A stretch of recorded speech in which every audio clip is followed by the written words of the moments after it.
So hi everyone. Good morning, good afternoon, good evening. We are all here from all around the world, and I'm going to soon introduce Yaniv and Noga, who joined us. Thank you, Yaniv and Noga. Um, and I just want to start with thanking everyone for jumping on this emergency Zoom. I mean, unfortunately, we keep calling it things emergency because things are always changing and things are always happening. For those of you doesn't know me, my name is Ophir Gutelzon. I was born and raised in Israel. I live in Palo Alto, and I'm one of the co-founders for Unacceptable, a grassroots movement for saving Israeli democracy. We started protests back in 2020 with this T-shirt, which we said that an indicted prime minister is unacceptable. Continued through the judicial coup in 2023. And our message has been always very simple, that no one is above the law and not even the prime minister. A couple of days ago, Prime Minister Netanyahu sent a so-called pardon request to President Herzog, which is not a normal legal step. It is, as many experts have said already, kind of like a ransom letter. So we are going to navigate that letter together with Yaniv and Noga. The letter is basically, and that's my paraphrasing of it, is cancel my trial, and I will stop holding the Israeli democracy hostage. In this letter, there is no admission of guilt, no responsibility, no resignation. We'll keep talking about that. And in response, Unacceptable, together with our partners around the world, from basically Israeli experts and world jury, prepared a letter taking an opportunity that next week President Herzog will be in NYC, and we prepared a letter to President Herzog that basically said the basic of it is the president of the state of Israel cannot legitimize an attempt to trade the rule of law for personal survival of one man. So we are going to submit this letter hopefully next week when he's in New York, and I will put the link later on the Zoom call. And just a reminder, right, as Rabbi Heschel taught us, in a free society, some are guilty, but all responsible. We are taking responsibility tonight. So, okay, so let me start it by introducing Yaniv, Professor Yaniv Roznai. Roznai was Roznai? Always depends who you ask, In the right? US, it's Roznai. In Israel, it's Roznai. So let me add you to the spotlight. Hold on. And I'll also add Noga, and I'll add also myself. Where am I? Okay. So Professor Yaniv Roznai is an expert in constitutional law and associate professor and vice dean of the Harry Wagner Law School and co-director of the Rubinstein Center for Constitution Challenges at Reichman University. So that's great because I'm from Reichman University too, so awesome.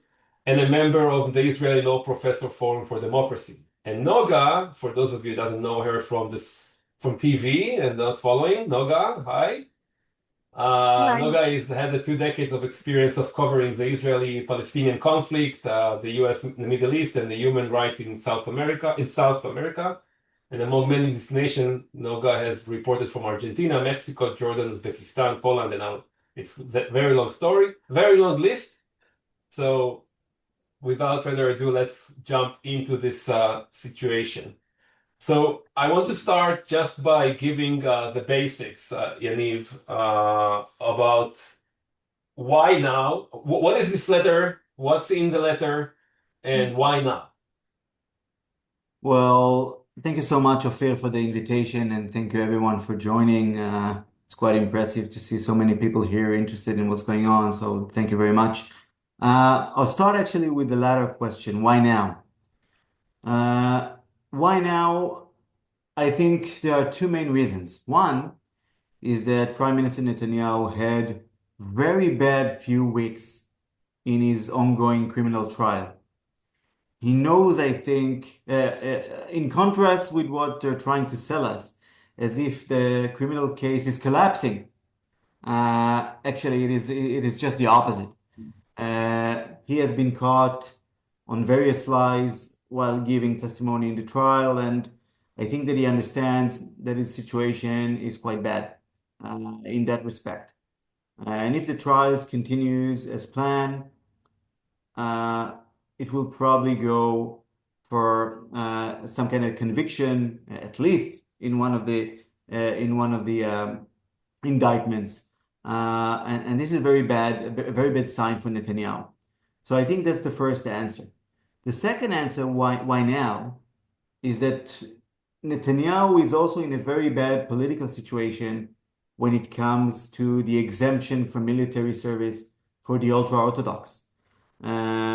Is having difficult in getting the majority within the coalition for a law that would exempt the ultra-Orthodox for a military trial.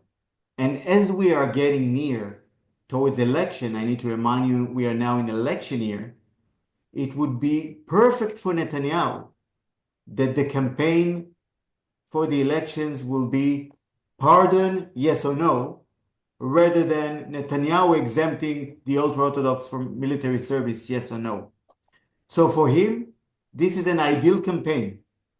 Think of Netanyahu, Bolsonaro, right? For him, this would be perfect if the entire discussion towards the election and as we get near the elections would be pardon, yes or no. Yaniv, because I assume that we know more than the audience, let's just start with what is this? What the pardon is about? What is? Guys, let's start with what the charges are. I'm not sure everybody knows what the charges are, or Okay, what is the. yeah, go ahead. Go Okay, I ahead. mean, any one of us could do it, but Netanyahu was investigated for several years. Um, and he was eventually indicted in 2019, which was unprecedented in the history of Israel to have a sitting prime minister indicted. And in fact, I think it's important to say there have been prime ministers investigated. Ehud Olmert comes to mind. But the question of responsibility and even shame is what has changed in the Israeli political sphere. So that if the minute it became public that there was a good chance of a sitting prime minister, Ehud Olmert, being indicted, the minute that became public, he resigned office. He didn't negotiate, he didn't ask, he simply resigned. And Israeli laws were basically conceived with that kind of a situation in mind. Netanyahu is a very, very different creature. So he reacted to the indictments as a personal affront, as how dare they and who the hell are they? With from the start, with no sense of remorse or even a sense of needing to explain anything to Israelis. I want to also remind everybody at the time that he was indicted, we were weeks away from the start of the corona crisis. And Netanyahu was able to braid these two things together. And he was able, in fact, to delay his trial by, I think, the better part of a year, if I remember correctly, because of that crisis. So we've been in a kind of ongoing lockstep in which Netanyahu's reaction to the fact of being charged with very serious crimes is attack. And the Israeli system was not built to be attacked in that way from within. The other thing I want to mention, which I assume not everybody here knows, y quiero decir en castellano que tenemos traducción. Tienen instrucciones abajo. Netanyahu, it wasn't obvious that Netanyahu could run for office, could run for re-election once he was indicted. The Israeli law says that no one can remain a minister or be a minister if indicted. So the assumption, the widespread assumption in Israel, once he was indicted, was the guy's going to have to go. Not so. Netanyahu brought a novel argument to the Supreme Court. It went all the way to the Supreme Court in order to enable him to run as the head of a party list. And he said a minister is appointed, but the prime minister, as head of a party, is elected. This was a very complex argument to begin with because Israel has a British style parliamentary system. You do not vote for a head of state or a head of government. You vote for a party. Nonetheless, the Supreme Court accepted his argument 11-1 or 11-0. He won hugely. And that decision is what enabled an indicted sitting prime minister to be able to run something basically inconceivable. Then he was forced to sign all manner of non conflict of interest agreements in order to, once he was reelected, because of course the guy is now prime minister, therefore ministerially in charge of the judiciary while he's under trial, prosecuted by the same judiciary. It's an extremely big moral and political mess. And he did. And he not only signed these non-intervention, non-conflict of interest agreements, but moreover, he promised under oath, he assured the court that it was no problem for him to be fully prime minister and fully responsible to his duties as an indicted criminal to listen to and then to present testimony in court. That's the background. Now let's return to Ophir's question. That's a long background, and it's great because I think that we always forget like what the timeline even looked like because we live inside this craziness. So basically, it's you need the trial is going for what, 6 years now? Yeah, about Uh, 5 years, 2020, I think, was the beginning. And I think what Noga said also important to remember is she mentioned COVID. Basically, against the backdrop of COVID, this what allowed Netanyahu basically to form a unity government with Gantz. Without COVID, probably Gantz would have known his political opponent at the time. This is what allowed him basically to stay in power. Uh, and I mentioned that because it's also crucial for the judicial decision, the 11-0 judicial decision. After Gantz, his political appointment basically joined him and gave Netanyahu the mandate to form a government. Politically speaking, it was almost impossible for the court to go against it when you have already a political majority, even within the Knesset, accepting Netanyahu as a prime minister. So this also made even a greater mess, political mess. I just mentioned it because I think that without this political act by Gantz, the court might have decided differently. yeah, we're talking about Benny Gantz, who basically was elected as the largest party back then, and now he's hardly passing the threshold to elect to Knesset. You know, I would like for those of you who don't follow the names of party leaders, Benny Gantz, Edelstein, whatever, I do want to point out, and especially for any Argentinians who are listening here, the way in which Netanyahu was able to form that unity government because of Corona as a crisis, as a national emergency, was through a very Argentina-style coup d'etat.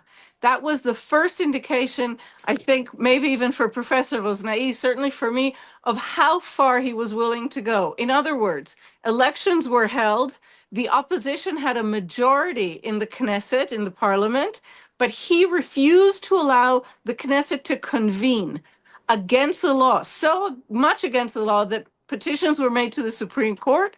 The Supreme Court said you are under obligation to convene the Knesset and to bring, that would have brought an alternative Knesset speaker, not convenient to Netanyahu. Netanyahu got the Knesset speaker, who was his crony at the time, Edelstein, to resign instead of convening the Knesset. So the entire formation of that kind of government on crutches that helped keep Netanyahu in power for that extra year during the COVID crisis, that itself was done, it was performed in sin.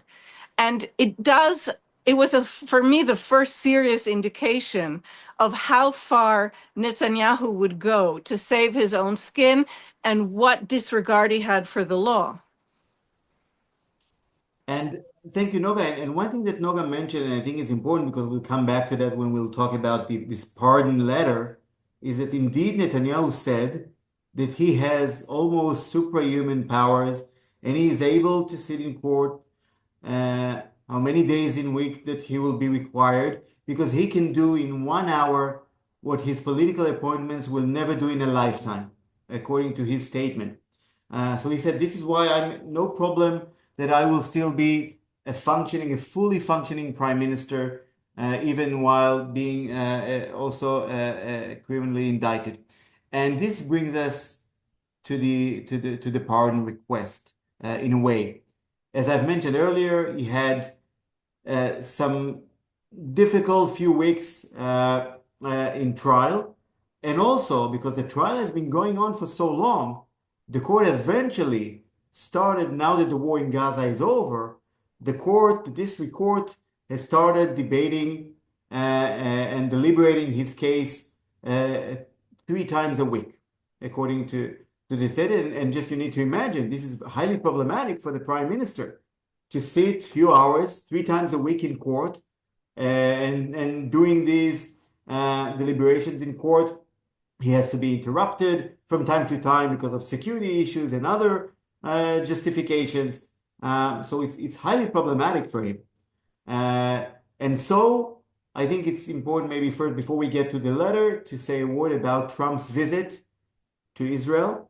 If you recall, in his last visit to Israel, after or upon the ending of the war in Gaza, Trump, during his speech in the plenary session of the Knesset, suddenly said, "Give this guy a pardon. You should pardon him. Look, he's a war hero. You should pardon him." And no one knew where this came from, but after this visit, in the airplane, Trump basically revealed that Netanyahu asked him to raise this issue during the plenary meeting of the Knesset. And then he said, "I didn't think it's appropriate. I didn't want to bring it up. But when I saw all the applauses to Netanyahu in the Knesset, I said this is the right time to bring this issue." And one can only imagine what we as Israelis, what the state of Israel has paid for this actually request of pardon by Trump. In other words, what did Netanyahu agree to pay for Trump to raise this issue of pardon? I leave it up for your good imagination. So that's one point. And this brings us now to this pardon of letter that arrived, surprisingly, I must say, for many of us, to President Herzog. And of course, it needed to come from Netanyahu because Trump cannot ask for a pardon for someone else. Well, he did send a letter, official letter. Exactly. So he sent the letter, but it meant nothing. And if you read the letter that was sent by Trump, it's obvious that someone in Netanyahu's closest environment drafted it, because the knowledge, the deep knowledge of events and very deep knowledge of events shows that Netanyahu was in a way involved. So formally speaking, the request for a pardon had to come from Netanyahu. But how can he ask for a pardon if the trial is not over yet? It doesn't make sense. Usually, in the normal state of affairs, a request for a pardon arrives only after a conviction. You're convicted, and then you can ask the president for a pardon on various social and personal issues or justifications. But Netanyahu sends this letter of request for a pardon, and it's almost unbelievable to read this letter, and probably Noga would want to say later something on it. But basically, this entire letter, it's almost a letter of, like j'accuse. I accuse everyone. You're blaming me for things that I have not done, and I'm not responsible for anything. And basically, I want to end this. I want to get this trial to the end because I'm sure that I will be acquitted. But in light of the greater public interest of the country, the peace process that is coming ahead, the security threats that are still ongoing, I'm willing not to be acquitted and to ask for this pardon. And furthermore, I see how much this trial is tearing our country apart. When I see the social polarization, I think that a pardon would be the best way for national unity. That's the second reason. And this is why I'm willing for you guys, for the state of Israel, I'm willing to get this pardon. And the third reason, which is to mine the most mind-boggling, is that he says, look, because I have signed this, as Noga mentioned, this conflict of interest letter, I cannot deal with the judicial system. I cannot deal with the media system. Now, once you give me pardon, I will be able to intervene in these issues and basically stop the attack on the judicial system by the Ministry of Justice and to stop the attacks on the media by the Ministry of Communication, which is exactly as Ophir said in the beginning. This is really a blackmail in a way. He says, look, he initiated and basically allowed and gave these two ministers a blank check with the attacks on the judiciary and the free media. And now he says, if you will free me from my trial, I will free Israeli democracy. Okay, I'll stop for now because I've been Yeah, speaking. Yaniv, and before I go to Noga, I mean, like, what is the legal basis? I mean, is there a legal basis for this letter? Like, I mean, like, can President Herzog do that? And if you can say a couple of words, I mean, about the president, I mean, not president, president of Kav Shloshmot, and how Netanyahu is dealing with that. And Noga, if you would want to cover that and that's like explain more about the Kav Shloshmot later, that would be great. I actually I don't know how Yaniv feels. I don't think it's relevant. I don't think it's a legal precedent, and I'm not sure the people listening to us know what the Bus 300 affair is. It happened decades ago. If there's interest, raise your hands and we can address it. Yaniv can address if it's an actual legal precedent, but I'm not sure about that. I think, yeah, I think I'll say a few words about it yeah. just because Netanyahu mentions it in his letter. This is something that he builds upon in his letter. So I'll just say a few words about it. Look, in general, the law concerning the president, the basic law that regulates the president and his authorities, give him the authority to pardon criminals. This is the term that is used. And, you know, in our everyday language, we understand a criminal and someone who was convicted.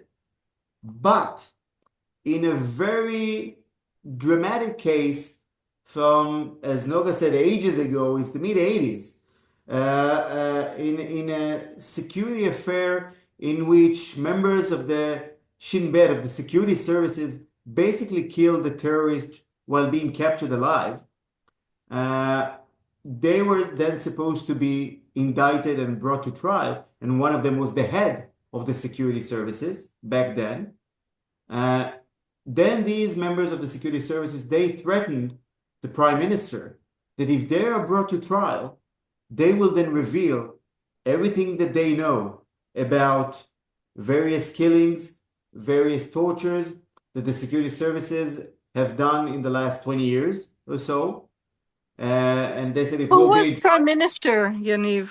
Shamir, Okay.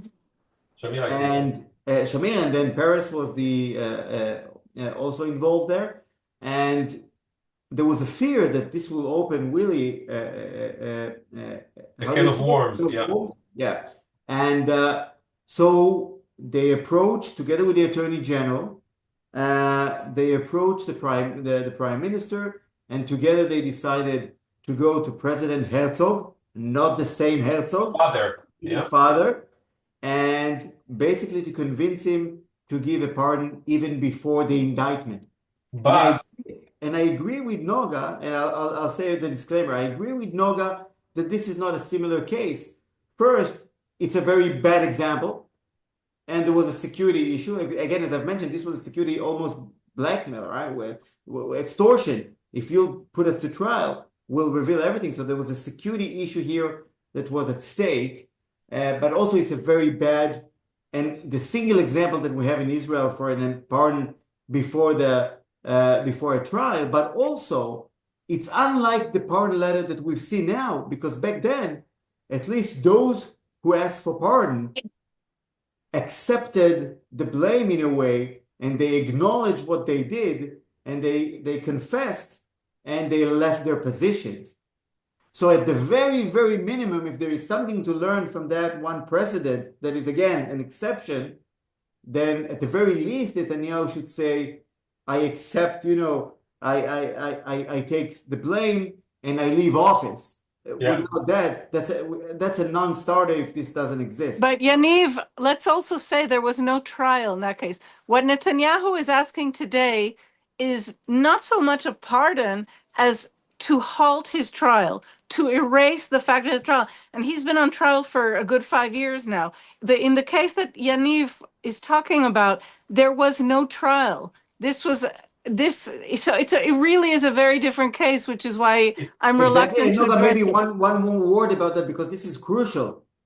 Here, there's an ongoing trial not only for Netanyahu, but for other Right. people who are involved in these charges. So, of course, this raises many other legal complications here. What do you do with the other persons? And I agree. Here, we're asking basically to stop the trial. Now, if you think about it, legally speaking, there are other methods or other means to get to that result. If he gets to some kind of an agreement with the Attorney General, right, to stop the A trial, plea bargain. at A some kind plea of a bargain. plea bargain, that's the golden route in this case. But he doesn't want it because a plea bargain would actually mean that he needs to be convicted, and this would be the end of his political career, and he knows it. So I would take this. I would take this to and Noga, maybe you can dig a little bit more into that. I mean, like practically one of the things as part of the judicial coup is that this government is trying to get rid of the same person who Netanyahu is actually supposed to do a plea bargain with, which is the general attorney Gali Barav Miar. Um, Wait, I want to stick with the current case for a moment. okay, sure. I want to follow up on what you said when we opened the Zoom. Ophir described the situation now as this alleged request for pardon, and I think that's an important point because, at least in theory, it is entirely possible that President Herzog will receive legal advice saying this is not a valid request for a pardon. It may not be legally considered a pardon request under existing Israeli law. And Herzog, unlike the unitary American president, Herzog does not have a completely free hand. He does have to receive advice both from the public prosecution, from the specific prosecutors of Netanyahu, from the attorney general, and from legal counsel to the presidency. In other words, if all of that advice says to him, listen, this is not a valid request for a pardon, he really will be in quite a fix because what we understand here is that Herzog does want to come to some kind of agreement which will end this trial, but not in such a way that will destroy his reputation as a Democrat, uh, lower level D, and will also not cause an eruption in the country. But he does seem, and he has in the past openly looked for some kind of agreement to get out of the impasse. And Netanyahu's trial has become an impasse because, again, his reaction to being indicted and to them being on trial was, you guys are never going to get away with this. And I want to say a little. I want to say a little bit more. I think that this request for a pardon is probably more of a political event than a legal event. In other words, first of all, we're not sure that it's legally a request for a pardon. Secondly, no pardon has ever been given under remotely similar circumstances in Israel. So it would have to go through a number of evaluations before Herzog could do anything. But lastly, I want to look at the trial itself. What Yaniv Rosnai just said about Netanyahu having a few bad weeks is true. He did stumble, but for someone like me who has attended his trial sporadically but regularly from the start, there's something completely different that stands out. And it's that normally on trial, if somebody is accused, let's say, of stealing an apple, his defense would be, I did not steal that apple. And then it would come with evidence showing I did not steal the apple. And this is why, and this is how I can prove it. Netanyahu has never mounted a real legal defense. And at least for the first 2.5 years of his trial, I was wondering, what the hell is he doing? He's not mounting a legal defense. His lawyer, principal lawyer, Amit Haddad, would stand up and deliver these like disquisitions that had nothing to do with the case at hand. Eventually, I realized that he was mounting a public defense, a defense of himself vis-a-vis his own public, specifically his own base. He was saying to his base, well, everyone does it, so why am I the only one accused? Poor little me. Or he was saying, of course I did it. That's not a crime. He was saying all sorts of things through his lawyers in his defense, but he never mounted a real legal defense. And for me, it was striking. It took, at least for me as a journalist observing this, it took until the start of his latest term in January of 2023 to begin to understand that Netanyahu handled his entire trial under the assumption that the Israeli legal system, as we know it to this date, would no longer exist by the time his judges would have to decide in his case. So he didn't really make contingency plans, legally speaking, for having to really defend himself. It shows in his testimony. It certainly shows in his lawyer's reactions. And I think that now we are coming to crunch time towards the end of his testimony, his own defense, and with a possible conviction visible in the very distant horizon, maybe a year from now, maybe more, this Yaniv can address. Netanyahu is finding himself in a crunch. And I think that we have not mentioned the crucial aspect, which is that when Netanyahu said that he had presented, what he said was that he authorized his lawyers to present a request for a pardon on his behalf. He defined it as a request for a pardon, and he gave two reasons. One, as Yaniv has said, was, I'm doing this for you. My trial's tearing you apart. No one I'm can giving you a pardon from me. Yeah. But his second point, I think, is even much more important.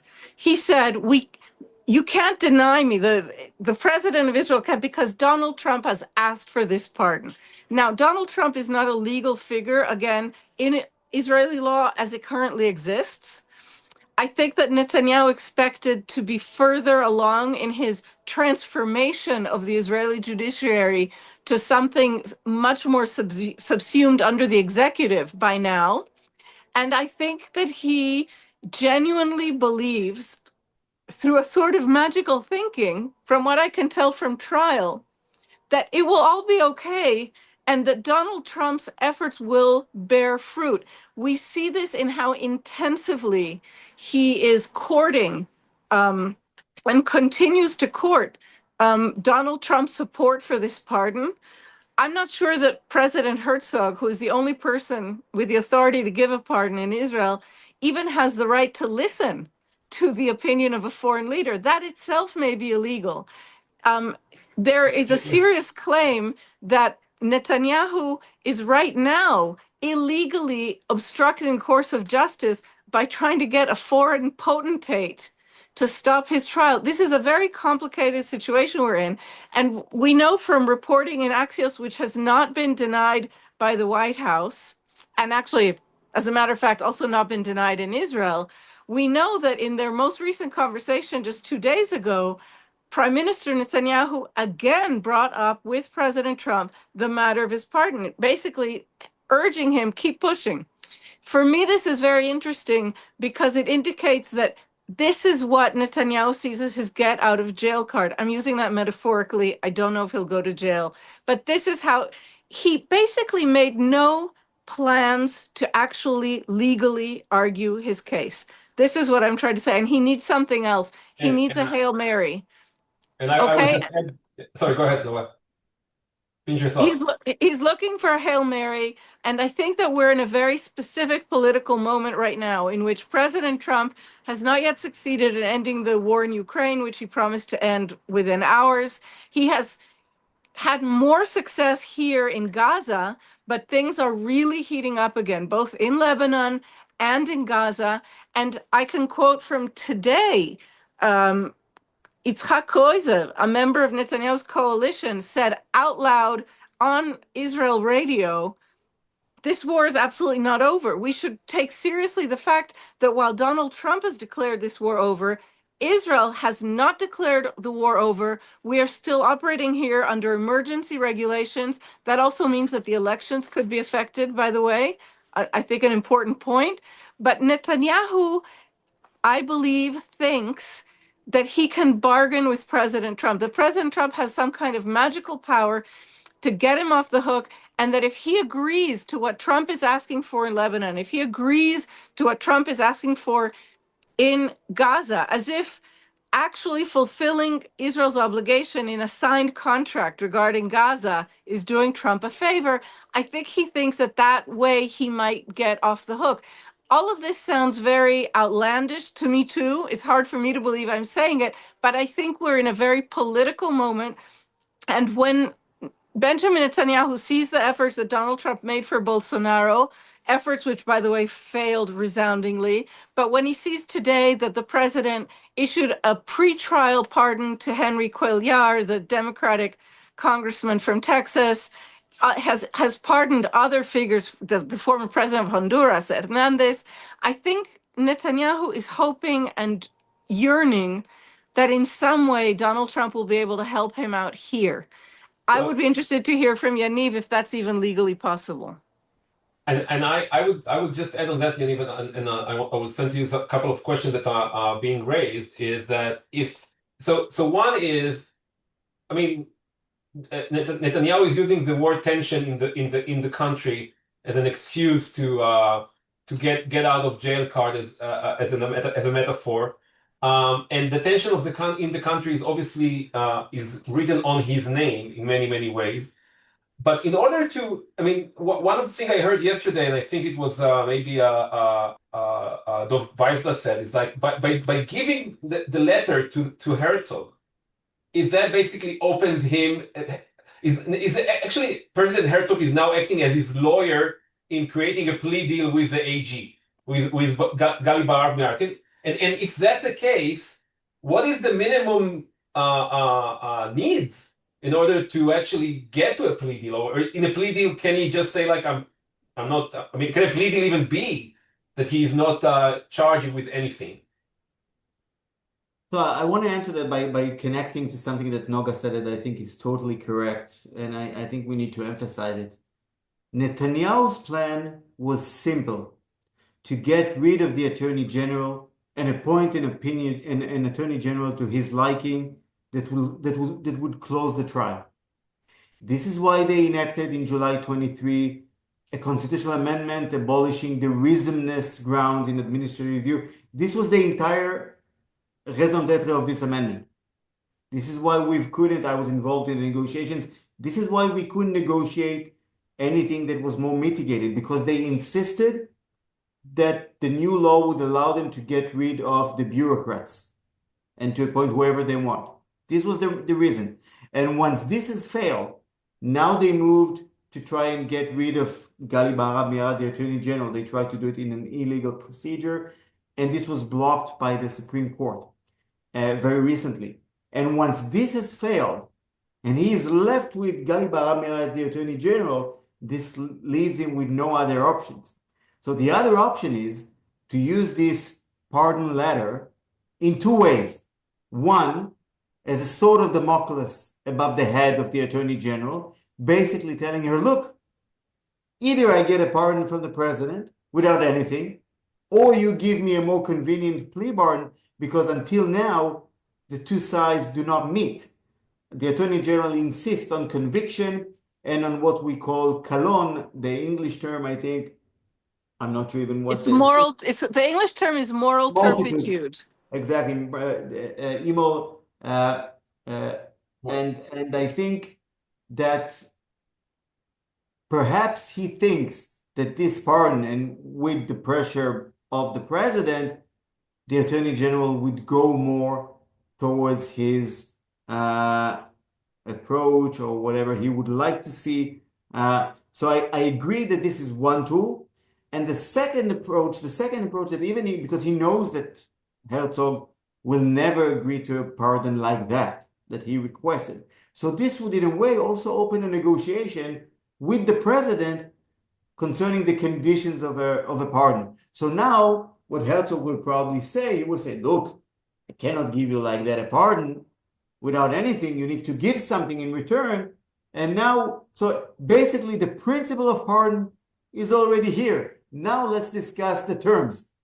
So I think in a way for Netanyahu, this is win-win in these two terms, in these two approaches. And again, we always have to go back to the third issue, and this is the public arena. For Netanyahu, if everyone talk about pardon, this is good for him. It's good for him for the elections. It's good for him in the public sphere. I need to remind the audience the issue of polarization. The Israeli society is extremely polarized, but not on ideology, but on affection, on emotions. When you ask the Likud voters, do you support the judicial overhaul by Levin? You have about two-thirds majority who say, yes, we support it. And then when you ask them, why do you support it? The best predictor for support in judicial overhaul is how much we love Netanyahu and hate the other sides. And this is insane because it shows you that Netanyahu always has an incentive to deepen polarization. And for him, having the public split on the question of pardon is the best thing that he can ask for, and not speaking on other issues, why he didn't get the total victory that he promised in Gaza, about the exemption for military service of the ultra-Orthodox, etc. I I want to kind of like take. I mean, so some of the things that we keep hearing here in the U.S. in other places is that once it gets to Herzog table, right now it's more mamlachti. Now it's like now we need to sit on the fence, and we need to kind of like wait until something happens. And Yaniv, you were in those discussions, I think, if I remember right, when after Gallant was fired, and there was this moment of like, well, now we can now sit down and talk. So it's worth reminding people maybe about this. I mean, like, first of all, is those talks made any sense, and did we learn anything from them? And should we kind of like sit on the fence now and wait? Because Herzog didn't say no. He just said, I need to think about that, and I need to discuss that. And on top of that, he started to do the Hunger Games. So like, send me, I mean, he asked the public to send him letters about what they think about that. So let's I mean, like, let's just talk about that, and about also about the does it actually strengthen the people believe in the system, in the institution, or is it weaken the people believe in the institutions? So those are the two topics that coming up. And one of the things that people are keep saying, like, well, if he cannot, if he promised that he can run the trial being parallel to a prime minister, and he's not, why is not taking out of office by the attorney general? It's amazing because what Netanyahu basically admits in his letter, he admits that the judicial decision of the 11-0 that Noga mentioned earlier, that basically allows him to function simultaneously as a prime minister and as a criminally indicted person in court, is simply incompatible. The two cannot work together. And he admits that in his letter. He says, there are so many big things that I need to accomplish, and I cannot do it if I have to be 3 times a week in court. He admits.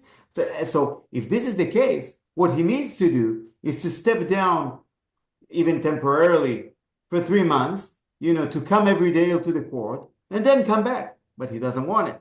Or to resign. So basically, he's trying to win his way through this pardon, but he actually admits that he cannot do it, even though he promised that he can. That's quite amazing.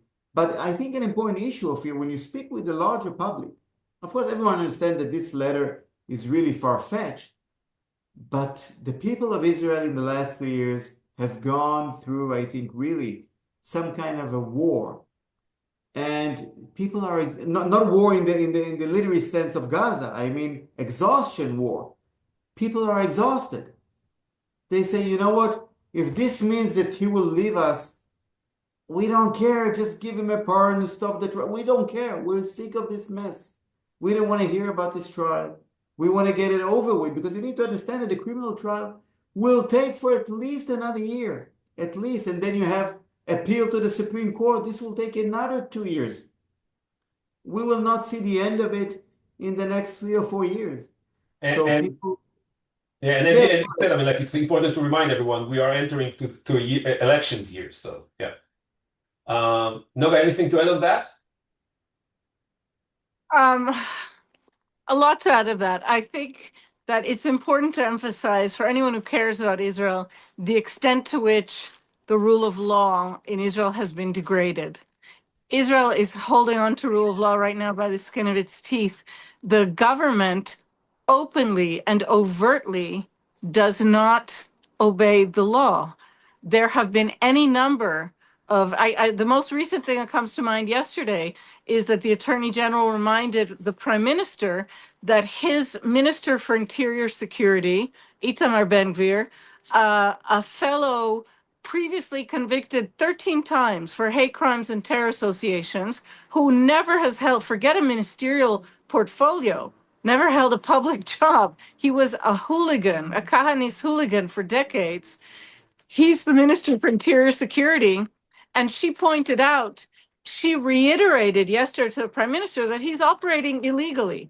The government couldn't care less. I can give you a list of decisions, either Supreme Court rulings or determinations by the Attorney General. This government does not care. I And mean, I so mean, practically, the Justice Minister does not recognize the Supreme Court Chief of Justice. the Justice Minister doesn't recognize the Chief Justice of the Supreme Court, but he also does not recognize the validity of Supreme Court legal rulings. So Israel is very, very far down this road right now. I'm very interested listening to Yaniv, how persuaded you are, Yaniv, that having, first of all, to me, it seems evident that Netanyahu expected this pardon to come through quite quickly. I think he still expects that. I think he thinks he's going to finagle it somehow. I don't know if he'll succeed or not. I don't know if it's possible or not. But I think we saw a similar attitude, by the way, in early 2023. In the first 3 or 4 months of the year, it was very clear that the government assumed this, what the Justice Minister, Yariv Levin, had called the first phase in the reform of the administration of the state. They thought this was going to pass easily through their majority in parliament quickly. They assumed that this first phase would be done by March, well, they started in January. So I have the feeling, a similar feeling now, that Netanyahu thought that this is the right time for different reasons. Among them, I think he thinks he has some leverage with Trump. He might. This I don't know. And I think he thinks this is going to be a done deal, and actually that assuming elections are held as they should be, that no one will be talking about his trial or his request for a pardon anymore by then. I think it's a bit like the draft exemption law. It's a very unpleasant pill, but I think he thinks it'll be done with early enough, and that the Israeli people, as you say, are exhausted and also have short memories, and that by the time elections roll around, he will be able to present himself as the great victorious leader. So I'm surprised that you are so persuaded that it's good for him for this matter of a pardon to be in public discussion. I agree with you that, of course, the Gaza war is not a subject that will benefit him electorally. The economy, I don't think, will benefit him electorally. Israel's isolation in so many ways, diplomatically, touristically, economically, I don't think any of this will be good for him. But talking about a pardon in the public sphere, talking with your average teacher, shop owner, the notion of a pardon is not particularly popular. We also saw this in the snap polls that were put in the field the very day on Sunday when he presented this request, this letter. But, a lot of people well, feel what about this, this? What about this surveys, Noga? Because the surveys were surprisingly positive towards the what? the various surveys that were published on that Oh, day. no, no They were survey surprisingly positive.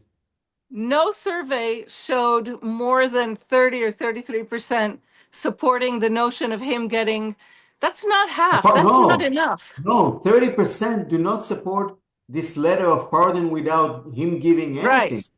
If That's this right. if you would ask the people, are you willing to give him a pardon if he leaves, for example, or something like that? This would be like 70, 80%. Yeah. Yes, I agree because people want him gone and because people are sick of it and because the rule of law has been de absolutely degraded. But Exactly. Netanyahu, listen, Netanyahu has no intention of leaving the political sphere. It is an absolute non-starter. As I know him, as I estimate it, there is zero chance that he will agree even to temporarily leave office. I think there's no chance of him agreeing to leave office just for the electoral period and run again. I think there's zero chance he will willingly relinquish office. And I also think, by the way, that there's a serious argument to be made. So long as he has not been convicted, he was legally elected. I think it's a serious question whether he should be forced out of office under those circumstances. But I don't think talk of the pardon. The only pardon that he's willing to talk about is the cancellation of his trial. And I'm not as sure as you are that it is to his benefit. I think a lot of people, including real I don't, BB supporters not in the cultish sense, but people who generally, as a matter of visceral feeling, support the Likud. I don't think they respond positively Doesn't to matter, the Nova. It notion of doesn't a matter. pardon implies guilt. No, it doesn't matter because for him, he needs an enemy. He needs an opposition.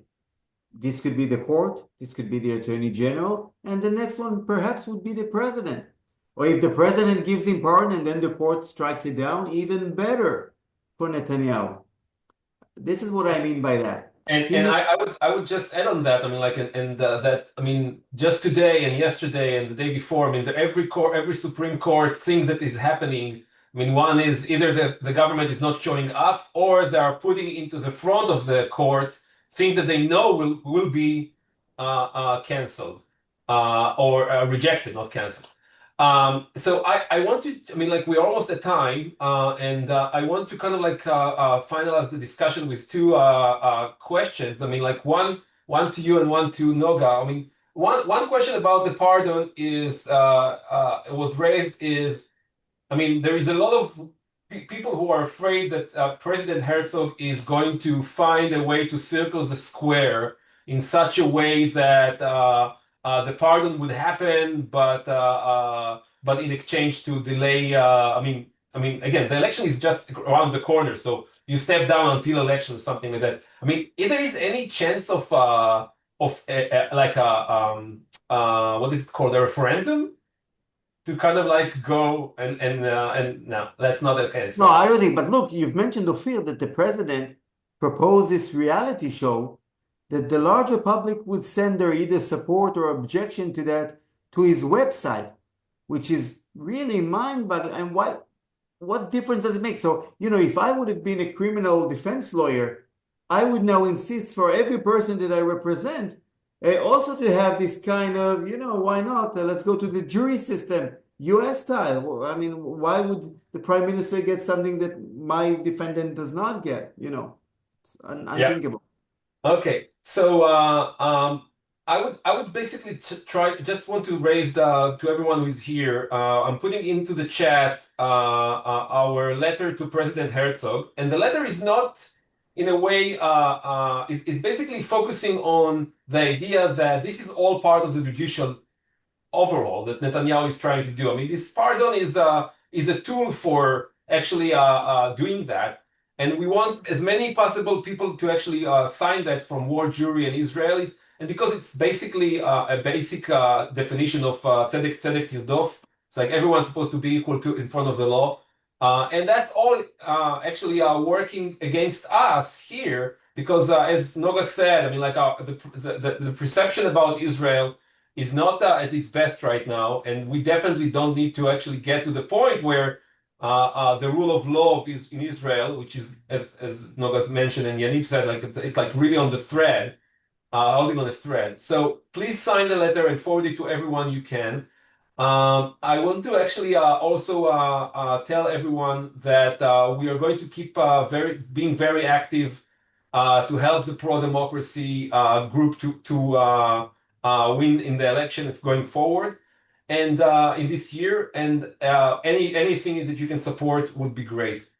So before I'm ending, if there was one thing that you think, Noga and Yaniv, that people here can do more before President Herzog is coming to New York, and by the way, it was told that Netanyahu is probably going to be invited to the White House again for his quarterly review.